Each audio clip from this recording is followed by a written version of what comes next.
నమస్తే అండి, welcome to cook with Manju. ఇవాళ మనము ఆలు వంకాయ చిన్న మెంతంతో ముద్ద కర్రీ చేసుకుందామండి. చాలా రుచిగా ఉంటుంది ఈ కర్రీ.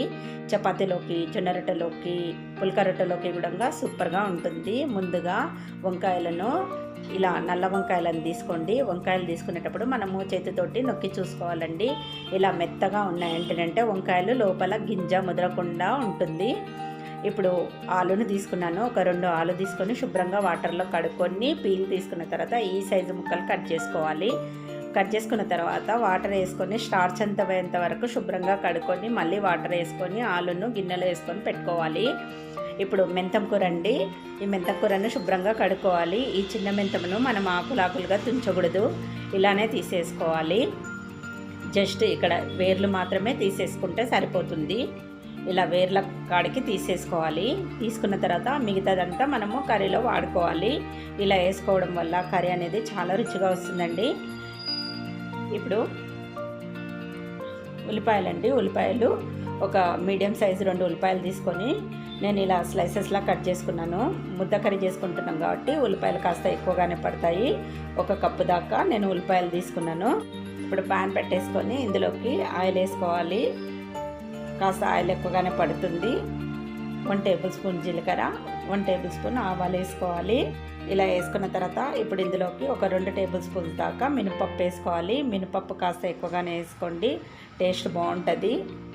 పోపును మాడనివ్వకుండా బాగా వేపుకోవాలి, క్రిస్పీగా కావాలి పప్పులు.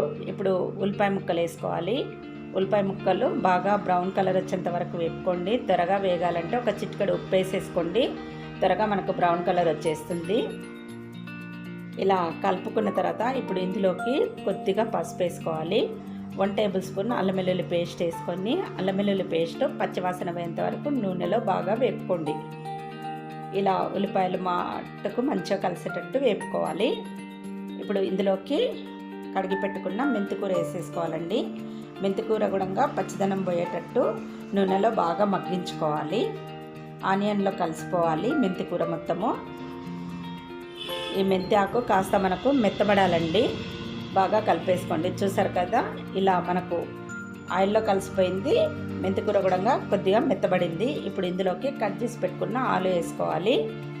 ఆలును మనం ముందే వేసుకోవాలండి. వంకాయ వేసిన తర్వాత ఆలు వేసినంటే వంకాయ త్వరగా ఉడికిపోతుంది కాబట్టి ఆలు మాత్రం అలానే ఉంటుంది, గట్టిగా ఉంటుంది కాబట్టి మనం ముందు ఆలు వేసేసుకోవాలి. ఇప్పుడు లిడ్ పెట్టేసుకొని ఒక 50% వరకు ఆలును ఉడికించుకోవాలి. ఒక 2-3 నిమిషాలు ఇలా ఉడికించుకున్న తర్వాత చూసారు కదా, మనకు కాస్త బ్రౌన్ కలర్ వచ్చేసింది.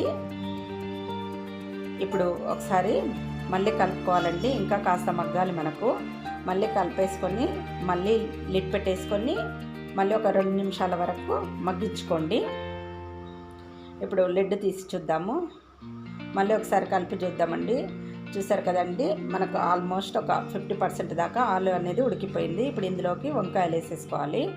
వంకాయలు వేసుకున్న తర్వాత ఈ వంకాయలను కూడా నూనెలో బాగా కలిసేటట్టు కలిపేసుకోండి.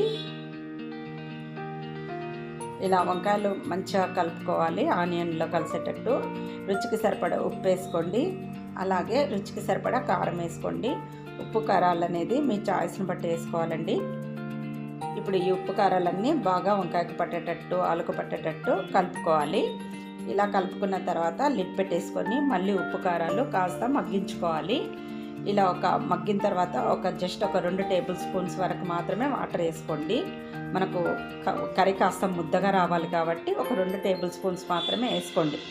వేసుకున్న తర్వాత మళ్ళీ ఒకసారి కలుపుకొని లిడ్ పెట్టేసుకొని జస్ట్ ఒక 2 నిమిషాలు ఉడికించుకుంటే సరిపోతుంది. చూసారు కదండి, ఇలా ఉడకాలి. మరీ మెత్తగా కూడా వంకాయ ఉడికిందంటే చితికిపోతుంది, అవసరం లేదు, మనకి ఇంత అయితే సరిపోతుంది. ఇప్పుడు కొత్తిమీర, కొద్దిగా కరివేపాకు, అలాగే కొద్దిగా ధనియాల పొడి వేసేసుకొని కలిపేసుకోవాలి.